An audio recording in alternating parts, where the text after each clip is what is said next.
So welcome back to Walk in the Park, a podcast where we usually invite founders to share about their journeys while we're taking a walk outside. Today we're at She Conference in Lillestrøm, Oslo. And She Conference is now having a new focus on startups and investors, and they're really making an effort, bringing together the whole ecosystem. This is why probably you are here. So I'm excited to go for a walk now with Matt Penneycard, co-founding partner of Ada Ventures, based in the UK, the early stage VC focusing on human future. Well said. Welcome. Let's walk. So my first question usually is actually how often you have walk and talks in your life? Very rarely, but it is something that my partner at Ada and I do. Our office is by Hyde Park in London, and so we sometimes go into the park and walk. It's actually a lovely way to have a conversation, particularly as you're focused forward, and so you're trying to get somewhere positive together. And also it's not as intense as if we're just locked in staring at each other. So we also sometimes take a tennis ball with us. Why is that?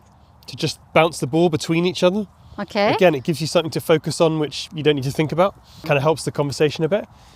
And then the only other time I do it is actually driving, not walking, but with my wife. Sometimes we have a conversation when we're in the car together. Same thing, you're both looking forward. Very interesting, cool. And with the tennis ball, I'm thinking maybe we can implement that as well. So how do you do that? Yeah, we stand opposite each other and we just throw it to each other. Just the physical act of throwing and catching is very innate to human beings. Like a moving object, throwing a rock at a stone or a rock at a post, or throwing something at a target is kind of part of the lizard brain of a human. It's been around for a very long time. It's how we caught some prey in the old days. And so it appeals to something inside of us. It's very easy to do. And so we do it just to have something to do physically, which actually allows your mind to focus much more on the conversation you're trying to have. Very interesting. And with this podcast, we actually want to inspire founders to take breaks and to take walks. And right. As you say, sometimes it's much nicer to have it outside. Sometimes it's really great for creativity, right, to move and stuff like that. But now I'm curious about your journey and your story. So tell us more about yourself. So who are you and what do you do? I'm Matt. I was born in London 46 years ago. I was brought up in a divorced family. That's part of my identity, I think. Sometimes those families have less stability, emotional stability. That's not a pity party. That kind of made me want to go out and achieve my own things. It's part of my founding story, I would say, which we'll get to, I'm sure. Moved around a fair bit. And then after university went to London, where I was originally born. I started out in venture capital in 2002, which is a bit strange because there wasn't really a venture capital industry in the UK at that point. The reason for that is while I was at university, I really randomly interned for a VC fund in New York in the summer of 2000. So the NASDAQ peaked after the dot-com bubble in March of 2000. And I had a job for 3 months that summer. I had no idea what venture capital was. No one in my family would know what venture capital was. Super random how I ended up doing that. But I did. And I was 21 years old. I had the summer of my life. Had an apartment to myself. First time I've been to America. And back then, venture capital in the US was the dot-com era, but it was also very focused on like TMT, technology, media, and telecoms.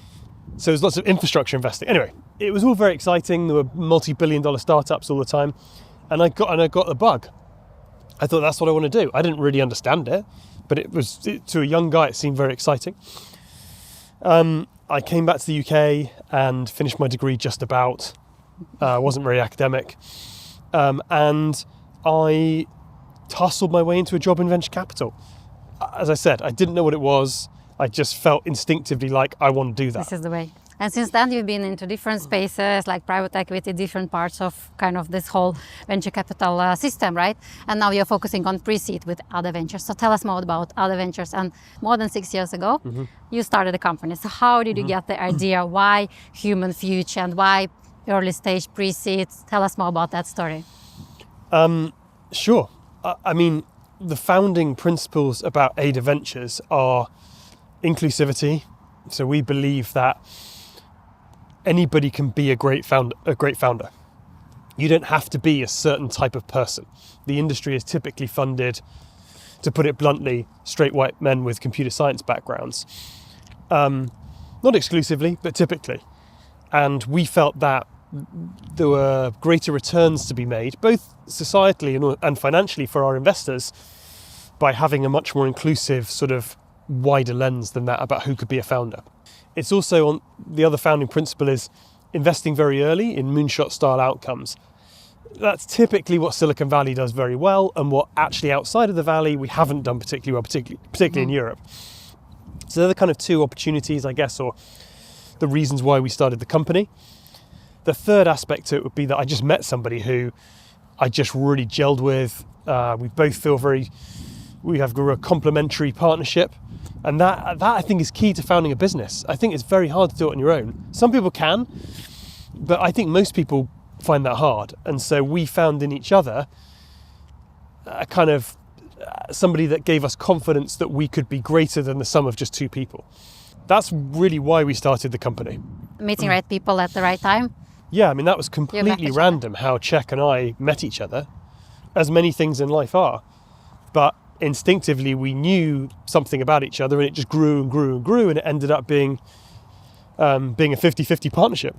So since that, tell me then more about the story of naming and how did you just started that, so Ada. Maybe it's a concept behind that, but also how was your first steps you've done? Oh, wow. Right at the beginning. The name is for Ada Lovelace, who was a 19th century computer engineer, actually. She wouldn't call herself that at the time, but she effectively invented the concept of algorithmic computing. She was part of inventing of that. She was an incredibly talented polymath style individual, but because she was a woman, history didn't write about her. And so history was written by men back then.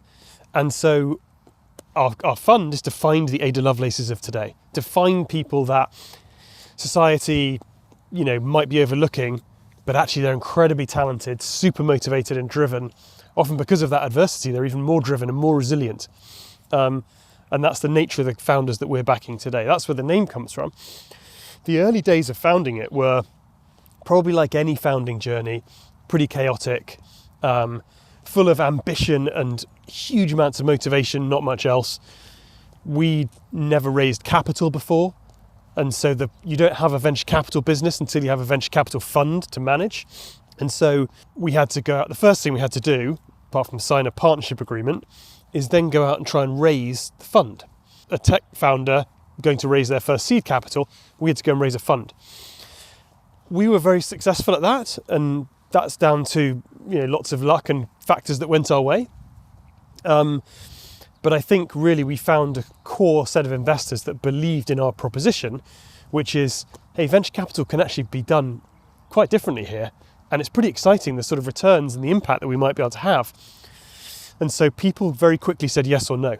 And that was really helpful. That's interesting, because sometimes people mention that it takes a long time to get yes or no, but now you're actually saying people were reacting. So, but did you meet any challenges on that journey? It was looking back on it, it's one of those experiences where you think, my God, if I knew then what I know now, would I have been able to do that? Would I have been brave enough to do that? Would you? It's almost an impossible question to answer, because I'm not that person anymore. Because of the experience of raising a first fund, there's no doubt about it, it's the hardest thing I've ever had to do. But for personal reasons, and it's also just a very hard thing to do. So, personally, I had very young kids at that time. My wife had postnatal depression, but there was no choice. We left our jobs, and neither of us are rich. Myself and Czech, the other founder of Ada, and we've written publicly about what it costs financially and emotionally to raise a fund. We had a degree of privilege that let us go and do it, but it was incredibly stressful. Financially, you don't have a salary for 2 years or however long it takes you. And also we didn't know how to raise money. We'd never raised money before. So it was a learning experience. Some of the things that we did along the way that helped were we're really good friends. And so, we flew all around the world making all sorts of mistakes together. Like knocking on the door of the Harvard endowment and the MIT endowment and thinking that we were going to raise money there. And their minimum commitment is the size of our whole fund. And so we made lots of mistakes. We had a laugh about that. And we just helped each other along the way. We always felt that to get to the result we were looking for, this first fund, in our case, it's about £40 million, we were going to have to hear a lot of no's. And so every time we got a no, we sort of celebrated it. And we sort of said, that's part of how we're going to get to the end result here. That sounds a bit odd, but actually, honestly, in that situation, you need to condition your mind to be able to handle that sort of thing. Because you get a lot of no's and that takes a lot of energy from you, right? So since you mentioned now co-founding team, complementary team, partners, how to support each other. So what do you believe makes a good partnership, a good complementary founding team? What's important? Love, trust and respect. They're three kind of very hard things to find in other people. That takes a long time to realise that, and I think you have to go through hard things to understand I can trust and rely on what this person's going to do. So that gives you kind of that love, that respect. I think you've got to feel that together what you produce is greater than 1 + 1, like is more than 2. And I think that gives you the excitement about working with the other person. So I would say there's just no way I could have done what we've done without Czech, and she would say the same about me. And that means that you don't have politics between the two of you, which, is, I don't want to be naive, but we just don't. And I think it's because we each really value what the other one does. If you don't, then you can compete a little bit, and that can be quite corrosive over a period of time. Now, look, I'm not trying to say we're better than other people. We've just been luckier. We just met each other at the right time, and then we've gone on a journey together. We do invest in it. It's like any marriage, any relationship. We've got a coach that coaches us individually and also together. As a team, yeah. That was my next question, actually. If you get any tools, if you got anything like support, or how you were structurally working with that, building this trust between the two of you. So coach for each of you, and then for the team? For the two of us together. So like a relationship counsellor. From the beginning? From as soon as we could afford it, which is after we closed the first fund. Because the hardest thing I would say about what we've built is that when you're raising a first fund, you think, I can't wait till the fund's raised, and then I can have a salary, I can breathe again, and I can go back to what I love doing, which is investing in companies and helping founders. But actually, by mistake, you've built a fund management company, a venture capital company, that is a real company that goes on and employs people. We have 7 or 8 employees at Ada. It's a regulated company, so it's regulated and authorised by the regulator in the UK, the FCA. That requires, reporting to institutional investors. Ada is a brand in venture capital. It's taken the approach to focus on brand and community. All of that requires a lot of work. So suddenly you end up running this small company, whereas naively, we thought, we get to just do our day job once we've raised the fund. We'll go back to being venture capitalists. Don't realise you're the founder of a venture capital firm, which takes a heck of a lot of getting used to. I wanted to ask about that since, you started as 2 people and now you're a pretty big team. So how are you building this? You got coaches for yourself, that was 2 of you. But now you're a bigger team. How do you do that now? How do you build culture in the growing company? And how do you bring those values, as you just mentioned, trust, love and respect? That's really hard. It's really hard because we started investing at the start of 2020 with the first fund. So we invested for the first 3 years of our life and built a team, built the company in lockdown. And second, it's hard because you've got two very strong founders. It's 2 people who are very, very close, who work incredibly well together. It's quite intense. We're both probably fairly big characters in our small world. And I think building a culture and building a team intentionally has been something we've really had to focus on. We've done that. We've still got a long way to go, but I think people join our firm because there's a broader mission that appeals to them beyond just you can get rich through venture capital, which is a bit of a myth, by the way. It takes a heck of a long time. But people get more than well paid and carried interest through being at our firm. They have a shared mission. And I think that starts to breed culture because you hire people into that. Following up on that and how you built your culture inside Ada, but also you're working with the early stage companies. Pre-seed, as people say, it's all about people. So many investors joke, don't spend any time on total addressable market or things like that, just really get into people, right? So you work a lot with people, I would assume. So how do you find those superstar founders? How do you know they are? Well, I can't tell you that publicly because that's the secret. Of course I can. I think it starts with a super amount of curiosity about psychology, which a lot of people have. I think we're all very curious. We're interested in what makes the brain work, and everybody's got their own version of this. At Ada, we have this characteristic model, this map of 5 or 6 character traits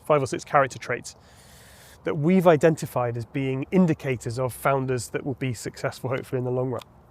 And so we've built this process and this model to try to assess founders on that basis. As we've kind of gone on, I've tried to learn about coaching. So I've done a course in being a coach.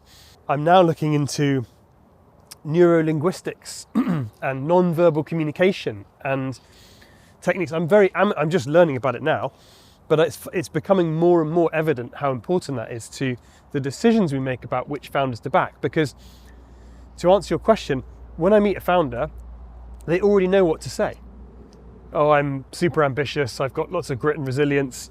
I'm building a $10 billion company. They know the VC script, right? The language, And so I have to try to find ways to... What is behind, right? And that's quite hard because people don't necessarily want to tell you...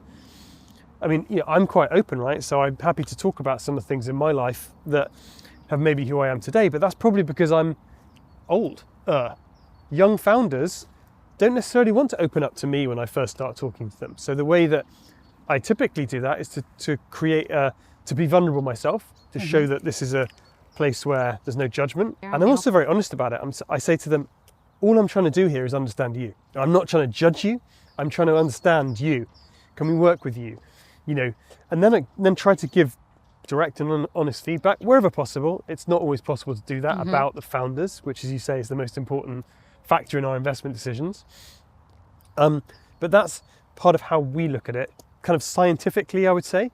We don't want to invest on gut instinct. Venture capital has for a long time VCs have met founders. I like this person. I can spend time with this person. And if you look at the bias that's baked into that decision, that's possibly why we've led to a fairly obvious set of who gets funded sort of data points in venture capital.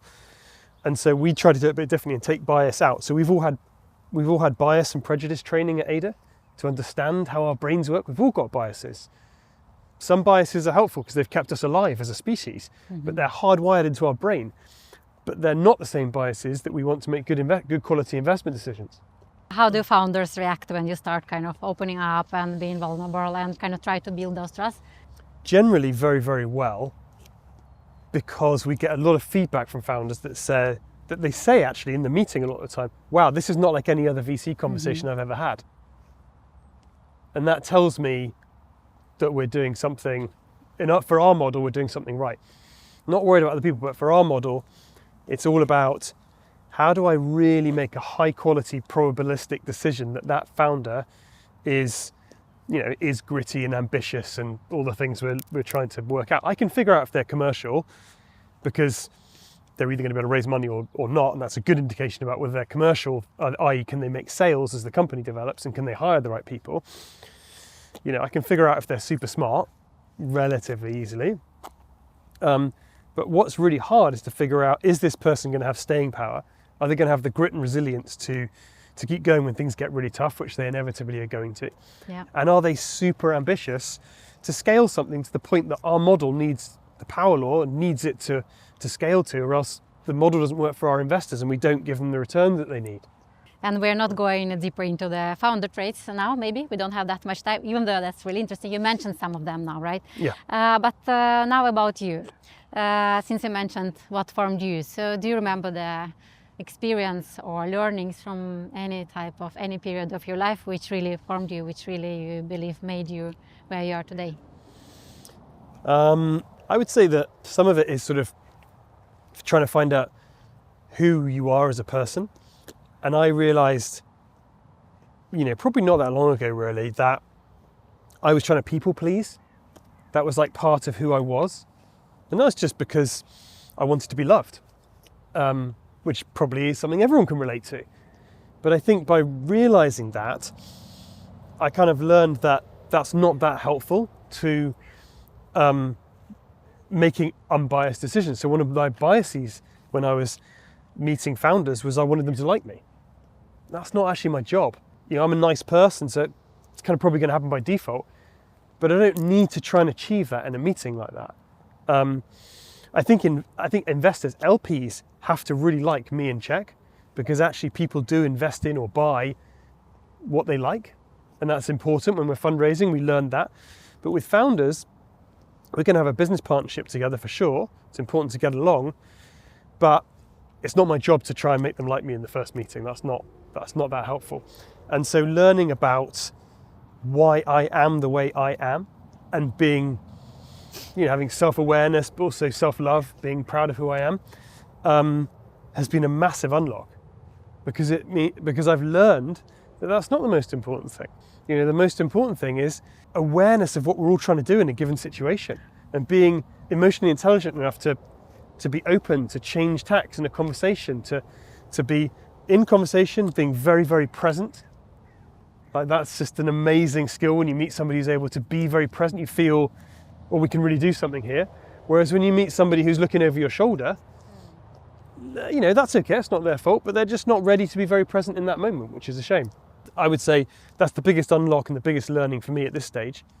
And now I've got kids, which is just incredible, an amazing journey. How many kids do you have? 2. They're 10 and 9, and there's a girl and a boy, so it's quite intriguing that way. And then I look at them as little startups, and are they going to be resilient and what have you? And the challenges that come with parenting are pretty, obviously directly relatable to anyone's business, to a business. And so I think it's really interesting seeing founders that change, or founders that have kids during the startup, because I think it's such a superpower for them if they decide to go on that journey. It certainly gives you a greater understanding of time and efficiency and priority. And I think many people can relate to being young and ambitious and not really caring about anything other than work. And there's a time for that, because you learn to build an engine, an ability to work incredibly hard, which you'll get a return on. But then as you develop, you learn more about some balance and some things that bring, again, a greater result than the sum of the parts. Do you believe into these kids are best coaches to the parents, that they can make us also better people, or we can learn better something about ourselves? Have you had any experiences? Yeah, I've never heard it put that way, but I would agree with it, because there's what you can learn indirectly, because it just sort of changes the way you look through the world. But also, like, when they say things to you that are so direct, they've got no filter. And there's this golden age probably when they're kind of, 4 or 5, and they're starting to talk to you until they're, maybe in teenagers and they talk to you less. I don't know, because I'm not there yet. But there's this golden period where they're just incredibly direct, and they haven't yet learned about disguise or tricking you in a conversation or hiding what they're really feeling. They're just super direct, and that is so much fun, because they react to you. Oh, I must be coming across like this. So you learn about yourself, to your point about them being your coach. Yeah, it's very funny as well. You mentioned luck several times, but you also mentioned it just happened to me, right? I just happened to get this job into DC. I just moved. So talking about luck, what is that? Is it just happening, or is it actually a number of actions or situations? So what do you think about this topic? Yeah, I think that luck is just a human label. It's just a word for something, right? And I think it has a negative connotation if someone feels like they don't have hope, or they don't feel optimistic, and that is the greatest privilege in the world that we all have. If you feel hopeful or optimistic, most of the world probably doesn't feel that way, and you kind of forget that in Norway and UK and these countries, you know, you can be forgiven for forgetting that. Some parts of society could be. But I think that luck is something people look negatively and say that person's so lucky. And that just probably tells me they're in a bit of a negative place. For me personally, luck and the things that have happened to me that you'd label under luck, which is a very strange idea, is actually the aggregation of just never quitting in a way. And I've for the longest time felt this strange feeling of, you know, it's probably never going to happen for me, right? So I'm 46, I think, at the moment, and until I would say maybe 3 or 4 years ago, based on the success of Ada, I was able to start to feel, wow, maybe I am going to be successful, maybe. And that was a very strange feeling, and I tried to embrace it, but I kept going, grinding for 20 years. Like you mentioned, I worked in private equity. I did. I always felt not very good at it, not as clever as the other people doing it. I hustled my way into it because it was cool and I really wanted to be in it, and it was aspirational. Once I got into it, I realized it wasn't maybe the greatest thing for me. So I think that, but I kept going, I kept grinding, and I probably didn't really know why. And in the end, found my way into venture capital, which is a much better fit for me. And then I became quite good at venture capital. And then I kept working, and then we set up a firm and it's become successful, and I feel lucky. So what is the luck about that? It's about having the kind of optimism and the privilege to kind of just keep going, even when it felt quite shit for a long time. And B, it's the sort of, the more you can take learnings from what's happened, and like a computer, and just iterate, like an algorithm, like machine learning, and just get better and better, I think that it leads to luck. It leads to what you'd call luck. I don't actually believe in luck, but I believe in, like, if you're open to serendipity, like you have just met you and we've just done this, if you're prepared to be self-aware and self-critical in a positive way, and then learn from that, and then if you can find a way to be optimistic, which is hard for a lot of people, you might have some luck. Very interesting. You just mentioned being optimistic is sometimes difficult for some people. Is it difficult for you, or you have some tools to support yourself to keep going and keep motivating during tough times? I'll tell you that you're asking for a tip sort of thing. So the one that I've learned recently, it's very personal, is, I don't know why I do this, but in the morning when I wake up, I used to wake up and feel anxiety. I used to wake up and think, basically, what's going to go wrong today? And then, like, because I have optimism, I was able to just put my armour on and kind of get ready for the world. And for some reason in the last year or two, I've started to wake up and the first thought that comes into my head is, I decide. And that's telling my mind to quiet down. It's not about my mind. You know, I'm not my mind. I decide. And I decide to smile. And I decide to be excited about what's going to happen. And then I just get on with my day. And that is a massive unlock. Sounds a bit mad, but that just really works for me. It's about making a decision. I totally agree with you. Are you coaching your startups as well in that way, and like mindset? Because now I just saw you on stage, you were talking about this, how European startups can shine, right? And you were mentioning it's about collaboration, but also I think you mentioned the mindset and attitude. So is this coming from the same kind of background or from the same journey, right? And this is how you also support your founders? I think I do, but I don't feel qualified to offer that kind of formally. So I've done this course in coaching. I'm pretty heavily coached myself, had various therapists and coaches over the years. And I would like to be able to offer it a bit more structured to founders and say, hey, we can do a coaching aspect or a mentoring aspect to this investment as well. I don't do it formally like that, but I think that a lot of our founders, well, I would hope a lot of them, they do call me for advice. And so I think that that's probably because I hope I'm a good listener. I've done a heck of a lot of talking with you, but I think that's part of being a great coach, is being able to really listen and understand what they're saying and not thinking it's about you. And also being present, as you mentioned. Another question, do you have any routines how you take care of yourself in addition to wake up and take a decision, this is how it's going to be? Do you have anything else you can share maybe? I found that looking after my body is, increasingly important. So I've been obsessed with running for a long time. I just love to run, and that's led me to certain running adventures and experiences, and distances and whatever it might be that I've really enjoyed the challenge of. Gives me a sense of a goal. And then as I've, gone on in a few more years, I found that I've had to get back in the gym. And that was really hard initially because I felt not very good at that. And I've enjoyed the challenge of that. And now I've realized it's all just holistic. And so it's all about your mind and your body and being functional. Mm-hmm. And so my training, my physical training, which particularly when I'm traveling, I make sure I do every day, something every day. Right? And I've learned that it can just be 5 minutes yoga. That's fine. If that's what you can do, you just got to have the concept of it's not these days, this, it's every day.